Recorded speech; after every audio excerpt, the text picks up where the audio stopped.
பக்கத்துல இருந்து எந்த பக்கம் போகுது. சோ அந்த ஓகே மாதிரி மட்டும் தான் அண்டர்ஸ்டாண்ட் பண்ணியிருந்தேன் நான். சரி ஓகே. இப்போ என் ஸ்கிரீன் ஷேர் பண்ணிருக்கேன், வந்துக்குதா உனக்கு? வந்துட்டா வந்திருக்குதுண்ணா. என்னோட வீடியோ தெரிய மாட்டேங்குது, என்னன்னு தெரியல. வீடியோ தெரியல? இல்ல எனக்கு தெரியும், உங்க என்னோட வீடியோ வர மாட்டேங்குது, ஏதோ பிளாக்னு வருது, என்னன்னு தெரிய மாட்டேங்குது. எது பிளாக்னா புரியல எனக்கு. என்னோட வீடியோ. ஓகே ஓகே ஓகே, ஒன்றும் பிரச்சனை இல்லை. நான் இப்ப என் ஸ்கிரீனை பாரு. இப்ப இதுல வந்து நீ சொன்ன ஆன்ஷோர்னா என்னன்னு பார்த்தா டோட்டலா நீ அப்படியே ஆப்போசிட்டா சொல்லிட்ட. ஆன்ஷோர்னா நிலத்துல பண்றதுதான் ஆன்ஷோர். ஓகேண்ணா. Okay okay. கடல்ல நீ வந்து பண்றது ஃபுல்லா ஆஃப் ஷோர். இது ஃபுல்லா ஆஃப் ஷோர். ஓகே ஓகேண்ணா. Okay okay. அதாவது ஆன்ஷோருக்கும் ஆஃப் ஷோருக்கும் என்ன வித்தியாசம்னா, ஆன்ஷோர்ல இடம் தாராளமா இருக்கும், ஆஃப் ஷோர்ல இடம் இருக்காது. ஓகேவா? ஆமா ஆமா, நான் சொல்லிருந்தீங்க பார்த்தேன். ஆமா ஓகேவா? அப்புறம் வந்து ஆஃப் ஷோர் என்னன்னா, இப்ப இந்த ஒரு மாடியூல் இருக்குதுன்னா இதை ஃபுல்லா பண்ணி ஷிப்ல எடுத்துன்னு வந்து இங்க வச்சு எரெக்ட் பண்றாங்க. ஆனா ஆன்ஷோர் வந்து அப்படி கிடையாது. அங்கே வந்து பக்கத்துல யார்ட்ல கட் பண்ணி எடுத்து வந்து இங்க பிக்ஸ் பண்ணிக்குவாங்க. அப்போ வந்து டிரான்ஸ்போர்டேஷனு, மேன் பவர் இதெல்லாம் உனக்கு எதுவும் பிரச்சனை இருக்காது. ஒரு ஏதாச்சும் ஒரு அட்ஜஸ்ட்மெண்ட் பண்ணனாலும் கொஞ்சம் ஈஸியா பண்ணிக்கலாம். ஆனா ஆஃப் ஷோர்ல அது பண்ண முடியாது. ஓகே, இடத்தோட காம்ப்ளிகேஷன் உனக்கு நிறைய இருக்கும் அங்க. ஆமா ஆமா. அதே மாதிரி ஆஃப் ஷோர்ல ப்ராசஸ் எதுவுமே பண்ண மாட்டாங்க பொதுவா. ஏன்னா ஒரு ப்ராசஸ் பிளாட்ஃபார்ம் போடுறதுக்கு 6 பில்லியன்ல இருந்து 7 பில்லியன் ஆகும். அதனால அவ்வளோ பட்ஜெட் போட்டு பண்ண மாட்டாங்க. ஏன்னா இப்ப ரீசெண்டா நாங்க பண்ண ஒரு ப்ராசஸ் பிளாட்ஃபார்ம் மட்டும் 7 பில்லியன் அது. அதனால அந்த ப்ராஜெக்ட் வந்து இப்ப சைனாவுக்கு போயிடுது. ஏன்னா வந்து சைனா ஒரு 1 பில்லியன் கம்மியா பண்ணாங்கன்றதால. ஏன்னா அவ்வளவு காஸ்ட்லி அது ப்ராஜெக்ட். அப்புறம் வந்து ஆஃப் ஷோர்ல வந்து ப்ராசஸ் ஃபுல்லா பண்ண வெறும் ஆயில எக்ஸ்ப்ளோர் பண்றது மட்டும் தான் பண்ணுவாங்க. இப்ப அதுவே உனக்கு டெப்த் வந்து ஒரு 10,000 அடி வரைக்கும் இருந்தாதான் சி பெட் இருந்தா மட்டும் தான் ஆஃப் ஷோர்ல போவாங்க. 10,000க்கு மேல போயிடுது, ஒரு 20,000 ரொம்ப டீப் சீயா இருந்தா இந்த மாதிரி வந்துருவாங்க. இதோ காமிச்சிருக்கல எஃப்எஸ்ஓ ஷிப் மாடல். ஆமா ஆமா, இந்த ஷிப் மாடல்ல போயிடுவாங்க. ஷிப் மாடல்ல போயிடுவாங்க. ஆமா, எப்பன்னா ரொம்ப டீப் சி 20,000 10,000 அடி ஆழத்துக்கு மேல போயிடுச்சுன்னா. அவ்வளவு ஆழத்துல போயிட்டு நமக்கு வந்து அந்த ஆயில் எடுக்கும் போது இந்த ஷிப்மெண்ட் யூஸ் பண்ணி பண்ணிடுவாங்களா? ஆமா, அதாவது எப்படின்னா இப்ப இந்த இமேஜ் தெரியுதுல உனக்கு, வாட்டரும் சாண்டும் இருக்கிறது. தெரியுது. ஆமா தெரியுது. இப்ப இது வந்து இவங்களுக்கு வந்து சீயோட பெட், மணல் இருக்கிற இடம். இப்ப இந்த இடத்துலதான் நீ பில்லர் போட முடியும். இப்ப இந்த இடம் 10,000 அடி ஆழம். அதாவது சி லெவலும் உனக்கு வந்து கிரவுண்ட் ரோட் லெவலும் 10,000 அடி ஆழம் தான் உன்னால ஜாக்கெட் பண்ண முடியும் கீழே. ரொம்ப டீப் சி இருந்தா உன்னால கீழே போய் ஜாக்கெட் பண்ண முடியாது. அதாவது அது என்னன்னா அதை காமிக்கிறேன். நான் பார்த்தேன், ஜாக்கெட் பார்த்தேன். அந்த செலிட்ரல் போருக்கு கீழ உள்ளதெல்லாம் ஜாக்கெட்னு சொல்லிருந்தீங்க. அதோ இருக்குதுல்ல, இப்ப தெரியுதா இது? இதுதான் ஜாக்கெட். இந்த மாதிரி ஜாக்கெட் பண்ணி எடுத்துட்டு வந்து சி பெட்ல இது பண்றாங்க, லே பண்றாங்க. இப்ப இங்கதான் பிளாட்ஃபார்ம் இருக்கும் மேல. இது வந்து கீழே கடலுக்கு கீழே இருக்கிற மண். இப்ப ஒரு 10,000 அடிக்கு மேல போயிட்டா இது உங்களால இந்த மாதிரி ஜாக்கெட் பண்ணி அந்த சி பெட்ல வைக்க முடியாது. இதான் பொசிஷன். இப்ப இதை எடுத்துன்னு போய் அங்க சீல வந்து பிக்ஸ் பண்றாங்க. இதுக்கு மேல பிளாட்ஃபார்ம் அடிக்குள்ள இருக்கணும். ஆமா, அந்த ரேஞ்சில. அது வந்து நம்மளுக்கு கணக்கு கிடையாது. நான் உங்களுக்கு பேசிக்கா சொல்றேன் ஏன் எஃப்எஸ்ஓவுக்கும் ஆஃப் ஷோருக்கும் டிஃபரன்ஸ். ஆனா அதுல உனக்கு வந்து பொதுவா ஒர்க் எதுவும் வராது. அப்ப என்னன்னா இந்த மாதிரி எஃப்எஸ்ஓ ப்ராஜெக்ட் பண்ணி ஆயில் அங்க வந்து வேற ஒரு ஷிப் மூலியமா எடுத்துன்னு வருவாங்க. ஒரு செகண்ட் சொல்றேன். இப்போ வந்து எஃப்எஸ் வந்து அந்த ஷிப் வந்து ஃப்ளோட்டிங்ல இருக்கும் கரெக்டா? ஆமா ஆமா. இப்பதான் பாரு இந்த மாதிரி வரும். இந்த பைப் லைன்ல இருந்து வந்து உனக்கு மேல ஷிப்புக்கு வரும் ஆயில். ஓகேண்ணா ஓகே. இந்த மாதிரி ஒரு ஒரு இடத்துல ட்ரில் பண்ணி இதெல்லாம் ஒன்னா ஜாயின் ஆகி மேல வரும் ஷிப்புக்கு.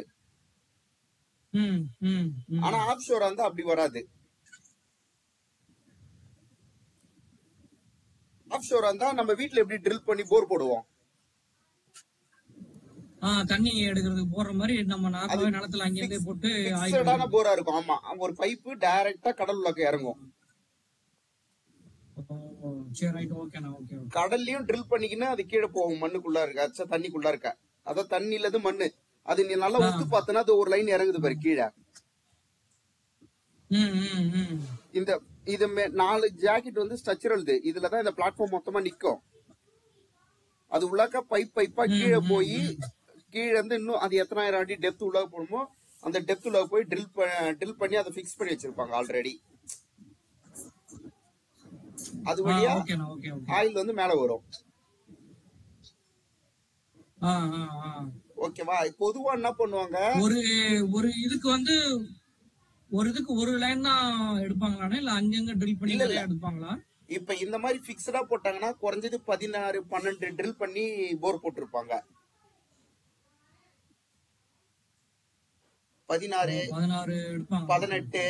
அதாவது எப்படி அது பிக்ஸ் பண்ணுவாங்கன்னா அங்க எவ்வளவு ஆயில் இருக்குது, எவ்வளவு பிரஷர் இருக்குது, எத்தனை வருஷத்துக்கு வரப்போகுது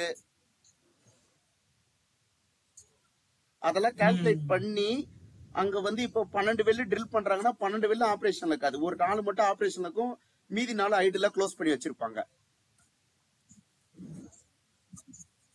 புரியுதா? ஓகே ஓகேண்ணா ஓகே. டம்மி இப்ப எப்படி சொல்றது, எப்படி நான் ட்ரில் போடுவாங்க, எப்படி போடுவாங்க கடலுக்குள்ள, எப்படி நான் ட்ரில் போடுவாங்க? அது எல்லாம் வந்து இவங்களோட ஸ்கோப். ரிக்கிங் பண்றாங்கல்ல ஆயில் அண்ட் கேஸ்ல, அது வந்து ரிக்கர்னு தனியா இருப்பாங்க. அது நிறைய இருக்குது, ஜியாலஜிக்கல் சர்வே அப்படி இப்படி நிறைய இருக்கும். சீயை பத்தி படிக்கிறவங்க அந்த சீல வந்து எப்படி ட்ரில் பண்ணி எப்படி வந்து ஜாக்கெட் போட்டு விடுற வரைக்கும் அது ஒருத்தவங்களோட ஸ்கோப்பு. இது வந்து எப்படி நம்ம வீட்டுல இப்ப போர் போட்டீங்கன்னா பண்ணுவீங்க, அது மாதிரி யூடியூப்ல அடிச்சு பாருங்க ஆப்ஷோர் ரிக்கிங்ன்ட்டு. அதுல ஒரு அவங்க கடல்ல போய் எப்படி போர் போடுறாங்கன்ட்டு. அவங்க போர் போட்டு ஒரு கிறிஸ்மஸ் ட்ரீன்னு ஒரு வால்வு இருக்கும், ஒரு பெரிய வால்வு, அதை போட்டு க்ளோஸ் பண்ணிட்டு வந்துருவாங்க. ஓ சரி சரி. அதுல நம்ம வந்து ஜாக்கெட்டை ஃபிக்ஸ் பண்ணி அப்புறம் நம்ம ப்ராசஸ் பண்ணிக்க வேண்டியது. அவ்வளவுதான். இல்ல அதாவது ஜாக்கெட்டை ஃபிக்ஸ் பண்ணும்போதே அவங்க போர் பண்ற வேலையும் பண்ணி ஜாக்கெட் லெவல்ல அந்த போர் போட்டு டம்மி. இப்ப வீட்டுக்கு கட்டுறதுக்கு நம்ம பிளான் பண்ணா ஃபர்ஸ்ட் போர் போடுறவங்களை கூப்பிட்டு அவங்க வந்து போர் போட்டு பைப் இறக்கி டம்மி போட்டு மூட்டு போயிடுவாங்க. கரெக்டா? ஆமா ஆமா. அதுக்கப்புறம் நம்ம போயிட்டு பம்ப் எடுத்து போய் ஃபிக்ஸ் பண்ணி நம்ம ஒர்க் பண்ணிக்குவோம். அப்ப உன் ஸ்கோப் வந்து போர் போட்டு மேல பிளைண்ட் பிளான்ச் போட்டு விடுற வரைக்கும் ரிகரோட ஸ்கோப்னா, அதுக்கு மேல இருந்து எடுத்துன்னு வந்து எப்படி பண்ண போறன்றது உன்னோட ஸ்கோப். ஓகேண்ணா ஓகே ஓகே. இப்போ வந்து நீ ஒரு ஏரியா, ஒரு புதுசா வந்து ஒரு ஏரியா, இப்போ ஒரு லே அவுட் போட போற ஒரு லேண்ட்னு வச்சுக்கோ. ஒரு 10 ஏக்கர் உங்ககிட்ட இடத்த கொடுத்து இந்த இடத்த நீங்க லே அவுட் போட்டு வித்துருங்கன்னு சொன்னா நீ எப்படி பண்ணுவ? ஃபர்ஸ்ட் எந்த சைடு விண்டு, நார்த் எந்த சைடு சவுத்னு பாப்ப. இப்ப நீ லே அவுட் போடுற மாதிரினா பொதுவா ஜனங்க என்ன மாதிரி ஃபேசிங்ல வீடு கேட்பாங்கன்னு நீ யோசிப்ப. எல்லாரும் ஈஸ்ட் ஃபேசிங் கேட்பாங்க, இல்ல சவுத் ஃபேசிங் தான் கேட்பாங்கன்ட்டு. அப்போ ஒரு ரோடுலாம் எந்த ஃபேசிங்ல தேவையோ அந்த மாதிரி நீ பிளான் பண்ணுவ. கரெக்டா? அதுக்கப்புறம் அந்த அந்த அவ்வளவு பிளாட்டுக்கும் டிரைனேஜ் எப்படி காமிக்க போறன்னு நீ ஒரு பிளான் பண்ணுவ. அப்புறம் இந்த மொத்தம் ஒரு 100 வீடு 100 பிளாட் போடுற 100 பிளாட்டுக்கும் எப்படி வந்து நீ ஒரு டேங்க் வச்சு டேங்க்ல இருந்து பவர் சப்ளை கொடுக்க போறன்னு ஒண்ணு யோசிப்ப. அச்சா தண்ணி கொடுப்ப, அதுக்கப்புறம் எப்படி பவர் சப்ளை கொடுப்பன்றது யோசிப்ப. கரெக்டா? இப்போ வந்து ஏன்னா எத்தனை வீடு வரப்போகுது, ஒரு 100 வீடு வருது, அந்த 100 வீட்டுக்கு என்ன மாதிரி பவர்ல டிரான்ஸ்பார்மர் தேவை, என்ன வோல்டேஜ் இருக்கணும், ஒரு இப்ப நீ போறது ஒரு ரிச்சான ஏரியா, கண்டிப்பா வந்து எல்லாரும் இத்தனை யூனிட் கன்சியூம் பண்ணுவாங்க கால்குலேட் பண்ணி அதுக்கேற்ற மாதிரி அங்க டிரான்ஸ்பார்மர் அமைச்சு காமிச்சாதான் ஒரு நல்ல அதாவது ஒரு ப்ரொஃபஷனலா இருந்து ஒரு பல, அதாவது நான் சொல்றேன், ஒரு காஸ்ட்லியான கஸ்டமர் உங்ககிட்ட வருவான், கரெக்டா? ஆமாண்ணா, நம்ம ப்ராப்பரா டிசைன் பண்ணி கொடுத்தாதான் வந்து நமக்கு நம்ம என்ன ஒரு லேஅவுட்டே நினைக்கிறோமோ அதுக்கு அந்த மாதிரி ஒரு செய்யலாம். லேஅவுட்டை விற்க முடியும். அப்ப நீ வந்து யாருக்கிட்ட, ஒருத்தவங்க தெரியாதவங்கிட்ட எதை வேணாலும் வித்துடலாம். ஒருத்தன் தெரிஞ்சவனா இருந்தா அவன் 1008 கேள்வி கேட்பான். இதுக்கு எவ்வளவு சப்ளை பண்ணுவா, எவ்வளவு வாட்டருக்கு என்ன பிளான் பண்ணிக்கிற, நீ அப்ப எவ்வளவு ஓடுற டேங்க் வச்சிருக்க, எத்தனை வீட்டுக்கு இந்த டேங்க் சப்ளை வரும்ன்றது எல்லாத்தையும் பார்ப்பான், கரெக்டா? ஆமா ஆமாண்ணா, ஆமா. அதுதான் வந்து இங்க நீ பண்ண போற டிசைனே. இப்ப ரோடு கன்ஸ்ட்ரக்ஷன் சிவில் எல்லாத்தையும் சிவில் டிபார்ட்மெண்ட் வேலை செய்வாங்க. என்னென்ன எக்யூப்மெண்ட் வரப்போகுதுன்றதுக்கெல்லாம் மெக்கானிக்கல் வேலை செய்வாங்க. அங்க என்ன லிக்விட் வருது, என்ன ஹைட்ரோ கார்பன் வருதுன்றத ப்ராசஸ் வந்து அந்த இன்புட்டா மாத்தி தான் பிஎன்டிடி உங்ககிட்ட தருவாங்க. ஏன்னா ப்ராசஸுக்கு வந்து அங்க லேப் ஸ்டடி பண்ணவன் இவ்வளவு ஃப்ளூயிடு, இவ்வளவு ப்ரெஷர்ல இருக்குது, அதுல இவ்வளவு கெமிக்கல் இருக்கும், இவ்வளவு கார்பன் இருக்கும், இவ்வளவு இந்த ஹசார்டஸ் கேஸ் இருக்கும்னு எல்லாத்தையும் சொல்லி கொடுத்துருவான். ப்ராசஸ் டிபார்ட்மெண்ட் வந்து அதெல்லாம் எல்லாம் ஸ்டடி பண்ணி தான் அந்த பிஎன்டிடி ரெடி பண்ணுவாங்க. Okay okay. அதனாலதான் நம்ம ஃபீல்டுலயே ப்ராசஸ் காசு ரொம்ப அதிகமா தருவாங்க. ஒரு 10 வருஷம் எக்ஸ்பீரியன்ஸ் நல்ல டேலண்டான ஆளா இருந்தா இப்ப சென்னையில ஒரு 25 லட்சம் 30 லட்சம் வரைக்கும் வாங்கலாம் சிடிசில.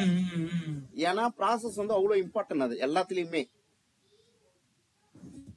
ஓகே ஓகேண்ணா, ஓகே. ப்ராசஸ் பிஎன்டிடி கொடுத்ததுக்கு அப்புறம் நம்ம பைப்பிங்ல என்ன பண்ணுவோம், அதுல எவ்வளவு எக்யூப்மெண்ட் இருக்குது, அதெல்லாம் எங்க வைக்க போறோம், அது எப்படி எல்லாம் மெயின்டெனன்ஸ் பண்ண போறோம். ஃபர்ஸ்ட் ஒரு ஃபீடுன்ட்டு ஃப்ரண்ட் எண்ட் இன்ஜினியரிங்னு ஒரு ஸ்டடி பண்ணுவாங்க. அந்த ஸ்டடியில வந்து அது எல்லாத்தையும் கொண்டு வருவாங்க. இந்த எக்யூப்மெண்ட்டுக்கு இவ்வளவு மெயின்டெனன்ஸ் தேவை, இதுக்கு இப்படிலாம் வைக்கணும், இதுக்கு இப்படி அசஸ் வைக்கணும், இது இயர்லி மெயின்டெனன்ஸ் வரும். இது எல்லாத்தையும் ஸ்டடி பண்ணி அந்த லே அவுட்ல எந்த எக்யூப்மெண்ட் எங்க வரப்போகுது, என்னென்ன ப்ரொசீஜர்ன்றத வச்சு பிக்ஸ் பண்ணுவாங்க. இப்ப வந்து எப்படி ஒரு கோல் இதுல வந்து மைனிங் இருக்குது, மைனிங்ல இருந்து வெளியே வரதுக்கு ஒரு ஃபுட் இண்டஸ்ட்ரியா எடுத்தா இருக்குதுல, ரா மெட்டீரியல் உள்ள வரும், கிளீன் ஆகும், அடுத்த ஸ்டேஜ் போவோம், கட்டிங் போவோம், அதுக்கப்புறம் வந்து இது கிரஷிங் போவோம், அதுக்கப்புறம் ப்ராடக்டா மாறும், அதுக்கப்புறம் சில்டு ஸ்டோரேஜ், பேக்கேஜ், அதுக்கப்புறம் வெளியே போகுதுல. அந்த சீக்வன்ஸ் படி இந்த எக்யூப்மெண்ட் எல்லாம் பிக்ஸ் பண்ணுவாங்க. ஓகே ஓகேண்ணா, ஓகே. ஒரு ஆன்சர்ல வந்து இந்த சீக்வன்ஸ் படி இந்த எக்யூப்மெண்ட் இங்க இருந்தா இதுல இருந்து அடுத்த எக்யூப்மெண்ட்டுக்கு இதான் இருக்கணும். இது எல்லாம் யார் பண்ணுவோம்னு பார்த்தோன்னா ஒரு 15 வருஷம் எக்ஸ்பீரியன்ஸ்ல இருந்து ஒரு அதுக்கு மேல இருக்கிற யாருக்கிட்ட தான் அந்த வேலையை கொடுப்பாங்க. பட் அது எப்படி பண்ணணும்ன்றது வந்து ஒரு லேர்ன் பை லேர்ன் நீங்க பண்ணும்போது உங்களுக்கு அதுக்கேற்ற மாதிரி அவங்க காசு, உங்களோட நாலேஜ் எல்லாத்தையும் பொறுத்து உங்களுக்கு டெசிக்னேஷன் தருவாங்க. இப்போ ஒரு 3 வருஷத்துலன்னா கத்துக்க முடியாது எல்லாத்தையும். அவங்க வந்து இதான் தெரியும், அவங்களுக்கு அந்த வேலை தெரியுதான்னு எதிர்பார்ப்பாங்க. அதுக்கேற்ற ஒரு சிடிசி தருவாங்க, அதுக்கப்புறம் ஒரு சிடிசி, அதுக்கப்புறம் ஒரு சிடிசி, உங்களோட வேறதான் அதை பொறுத்துதான் எல்லாத்தையும் பிக்ஸ் பண்ணுவாங்க. ஓகேங்களா? அதனால வந்து இது வந்து ஏன் வந்து ஆஃப்ஷோர்ல வந்து ப்ராசஸ் பிளாட்ஃபார்ம் பண்ண மாட்டாங்கன்னா அங்க ரொம்ப காஸ்ட்லி. இது எல்லாத்தையும் நீங்க அங்க பண்ணும்போது எல்லாத்தையும் சீல இருந்து ஒரு இடத்துக்கு போனா அங்க ஒரு வெல்டு பண்றோம், ஒரு டிரான்ஸ்போர்டேஷன், அங்க லேபர் காஸ்ட் எல்லாமே அதிகம். அதனால என்ன பண்ணுவாங்க, ஆஃப்ஷோர்ல ஆயில மட்டும் எடுப்பாங்க, எடுத்து அத சி வழியாவே டிரான்ஸ்பர் பண்ணி பைப் லைன்ல ஆன்ஷோர் கொண்டு வந்துருவாங்க. அப்புறம் அந்த எஃபிஎஸ்ஓ நீங்க சொன்ன மாதிரி கப்பல்ல வச்சு அதுல ப்ராசஸ் பண்ணி அதுல இது பண்ணுவாங்க. அது ஒரு தனி இது. அந்த ஷிப்லயும் வெறும் ஆயில மட்டும் தான் எக்ஸ்ப்ளோர் பண்ணுவாங்க. அந்த ஷிப்போட கீழே இருக்கிற பாட்ல வந்து அதெல்லாம் சேவ் ஆயிருக்கும், இன்னொரு ஷிப் போய் அதை எடுத்துன்னு வரும். அதாவது ஒரு பொருளை நடுக்கடல்ல இருந்து ஆன்ஷோருக்கு டிரான்ஸ்பர் பண்றதுக்கு 2 மெத்தட் இது. ஒன்னு ஷிப்பே போய் எடுத்துன்னு வரும், இல்லன்னா கடல்லே அது இறங்கி பைப் லைனா வரும் வெளியே. 20 இன்ச்சு 28 இன்ச்சு பைப் லைன். நம்ம எப்படி இப்ப தெருக்கு வீராணம் தண்ணி வருது இல்ல, வீராணத்துல இருந்து சென்னைக்கு தண்ணி வருது இல்லைங்களா, அதுதான் அதே ப்ராசஸ் தான். அது வந்து ஆன்ஷோர்லயும் வரும். ஆன்ஷோர்லயுமே வந்து இப்ப யுக்ரைன்ல கூட ரீசெண்டா பாத்தீங்கன்னா ரஷ்யா யுக்ரைனுக்கு வந்து பைப் லைன் வழியா உள்ளாக டிராவல் பண்ணியே போய் மேல வந்து டார்கெட் பண்ணானுங்க, ரோடு வழியா வந்து அட்டாக் பண்ண முடியலன்னதால. அப்ப 200 கிலோமீட்டர் அவன் 230 கிலோமீட்டர் பைப் லைன்லயே டிராவல் பண்ணி வந்துக்கிறான் மேல. ஏன்னா பைப் லைன் வந்து ஒரு 30 இன்ச்சு 32 இன்ச்சு சைஸ்ல இருக்கும் மினிமமாவே. ஓ சரி சரி சரி. அப்போ வந்து ஏன்னா வந்து அந்த ஃபுல் பிளான்ட்டுக்கு சப்ளை தரக்கூடிய இது இந்த இடத்துல எக்ஸ்ப்ளோர் ஆகுது ஃபுல்லா பைப் லைன் வரும். அதுதான் வந்து பைப் லைன் ஸ்கோப். அப்போ உன் ஸ்கோப் எங்க பைப் லைன்ல முடிப்பானா இந்த நான் இப்ப மவுஸ் வைக்கிறேன் தெரியுதா? ஆமா தெரியுது தெரியுதுண்ணா. இந்த இடத்தோட உங்க பைப் லைன் ஸ்கோப் ஆகிடுவாங்க. இதுக்கு மேல பைப் லைன் இன்ஜினியர்னு ஒருத்தவங்க அவங்க ஒர்க் பண்ணுவாங்க. பொதுவாவே இந்த மாதிரி ஆப்ஷோர் பிளாட்ஃபார்ம் எல்லாத்துலயும்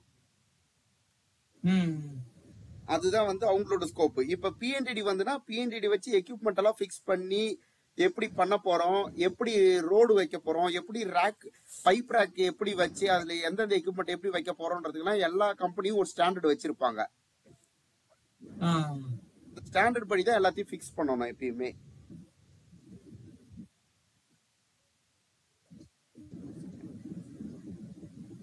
ஸ்கின் தெரியுதுல? தெரியுதுண்ணா தெரியுதுண்ணா. இப்ப ஜஸ்ட் நான் அந்த ஒரு பிஎன்டிடி ஓபன் பண்ணிருக்கேன் தெரியுதா? தெரியுதுண்ணா. இப்ப இந்த பிஎன்டிடில இது ஒரு எக்யூப்மெண்ட் இருக்குது தெரியுதுல? ஆமா இருக்குதுண்ணா. ஆமா இப்ப இந்த மாதிரி ஏரோ காமிச்சிருந்தாங்கன்னா இந்த லைன் உள்ளாக்கு வருதுன்னு அர்த்தம். ஆமா உள்ளார வருது. ஆமா ஓகே. இப்படி காமிச்சிருந்தா லைன் வெளியே போகுதுன்னு அர்த்தம் இந்த எக்யூப்மெண்ட்ல இருந்து. வெளியே போகுது. இப்போ வந்து ஒரு இது ஒரு பிஎன்டிடினா இந்த பிஎன்டிடில வந்து இது என்ன ப்ராஜெக்ட், இது என்ன ரிவிஷன்ல போகுது, இந்த பிஎன்டிடில என்ன நான் ஃபாலோ பண்ணணும்ன்றதெல்லாம் இங்க நோட்ஸா கொடுத்துருப்பாங்க. அதுக்கப்புறம் இது என்ன எக்யூப்மெண்ட், இதுல என்ன லைன் உள்ளாக்கு வருது, என்ன லைன் வெளியே போகுது எல்லாமே இருக்கும். அப்புறம் இதுல இருக்கிற சிம்பிள்லாம் இருக்குல்ல, இந்த எல்லா சிம்பிளுக்கும் ஒரு மீனிங் இருக்கும். ஆமா இதுக்கு வந்து லெஜெண்ட் ஷீட்னு ஒண்ணு கொடுத்துருவாங்க இனிஷியலாவே. அதுல பார்த்தனா இந்த வால்வுக்கு என்ன இந்த மாதிரி வால்வ் இருந்தா இதுக்கு என்ன மீனிங், இந்த மாதிரி சிம்பிள் இருந்தா என்ன மீனிங், இப்படி இருந்தா இது என்ன மீனிங், இப்படி இருந்தா இதுக்கு என்ன மீனிங் எல்லாமே டீடைலா இருக்கும். அதுக்கு பேர் வந்து லெஜெண்ட் ஷீட்னுவாங்க. இப்ப இந்த பிஎன்டிடி பார்த்தனா இந்த எக்யூப்மெண்ட் நேம் தெரியுதா உங்களுக்கு என்னன்னு?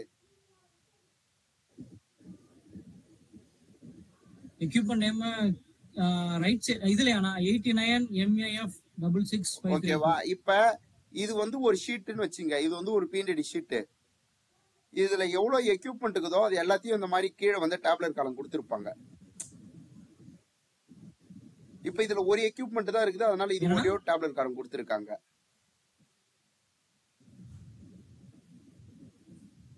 இப்ப வந்து பாத்தீங்கன்னா இந்த ஒரு ஷீட்ல எவ்வளவு எக்யூப்மெண்ட் இருக்குதோ அது எல்லாத்தையுமே வந்து அவங்க மென்ஷன் பண்ணிருப்பாங்க இங்க ஒரு டேப்லெட் காலம் போட்டு. ரைட் ஓகே ஓகேண்ணா ஓகே. எங்க ரைட் சைடு பாத்தீங்கன்னா இந்த மாதிரி கீழே இல்ல மேல கொடுத்திருப்பாங்க இனிஷியலா. இப்ப பாத்தீங்கன்னா இது வந்து ஸ்க்ரப்பர் காலம்னு இருக்குது. இதோட சைஸ் பார்த்தோம்னா இன்டர்னல் டயா tan to tan இருக்குது. இதோட டிசைன் பிரஷர், டிசைன் டெம்பரேச்சர், இது என்ன மெட்டீரியல் வரப்போது, இதுல என்ன இன்சுலேஷன் பண்ண எல்லாமே கொடுத்திருப்பாங்க. அதுக்கப்புறம் இந்த மாதிரி இப்ப இதுல ஒரு 10 எக்யூப்மெண்ட் இருக்குன்னா அந்த மாதிரி 10 எக்யூப்மெண்டோட டேப்லெட் காலமும் கொடுத்திருப்பாங்க இங்க. பார்க்கும் போதே உங்களுக்கு தெரிஞ்சிடும் இதுல என்ன எக்யூப்மெண்ட் எல்லாம் வருதுன்றது. அடுத்தது இப்ப இது வந்து இந்த எக்யூப்மெண்ட்டுக்குள்ளாக வர ஒரு லைனா இருந்ததுன்னா இந்த லைனுக்கு என்ன மீனிங்ன்றதும் லெஜெண்ட் ஷீட்ல கொடுத்திருப்பாங்க. இது இப்ப இது மாதிரி கொடுத்திருக்காங்களா, இது 150ன்றது இதோட சைஸ், லைனோட சைஸ். ஆனா எம்எம்ல கொடுத்திருக்காங்க 1 inch 25 mm. அப்ப 150 mmனா 6 inch லைன் இது. அதுக்கப்புறம் அதுல என்ன சர்வீஸ் அந்த மாதிரி எல்லா இந்த ஒரு லைனுக்கு ஒரு லைன் நம்பர் கொடுத்திருப்பாங்க. அப்புறம் இது எல்லா லைன் நம்பருக்கும் ஒரு ஸ்பெசிபிகேஷன் கொடுத்திருப்பாங்க. எதுக்காக இந்த லைனோட மீனிங் என்னன்ற ஸ்பெசிபிகேஷன் கொடுத்திருப்பாங்க. இது எல்லாமே லெஜெண்ட் ஷீட்ல இருக்கும். ஓகேவா? புரியுதா? ஓகே ஓகேண்ணா ஓகே.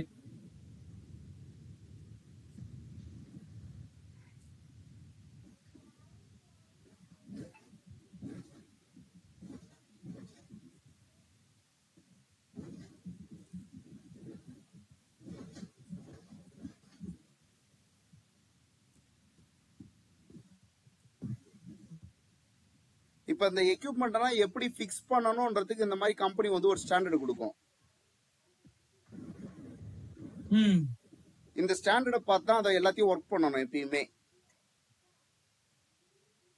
இப்ப பாத்தீங்கன்னா இது ரோடு எப்படி போகணும், ரோடு எப்படி வைக்கணும், ரோட்ல இருந்து எப்படி பைப் ராப் வைக்கணும்னு காமிச்சிருக்காங்க.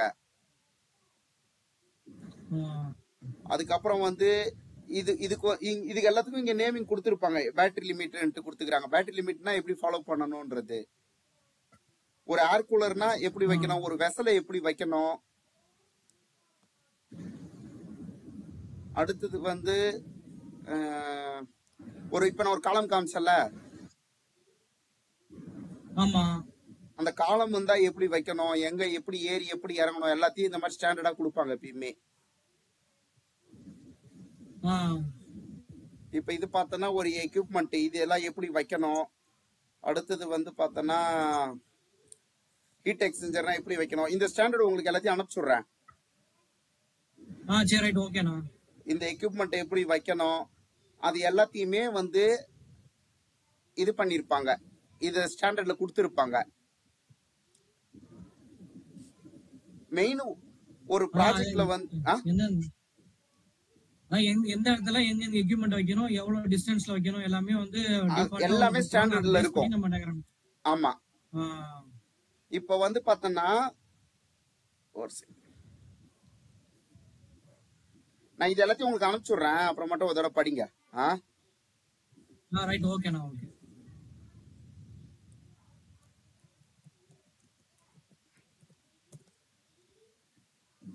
இப்ப இதுதான் ஒரு பிளான்ட்டுக்கு வந்து பைப் ரேக் தான் ரொம்ப முக்கியமானது.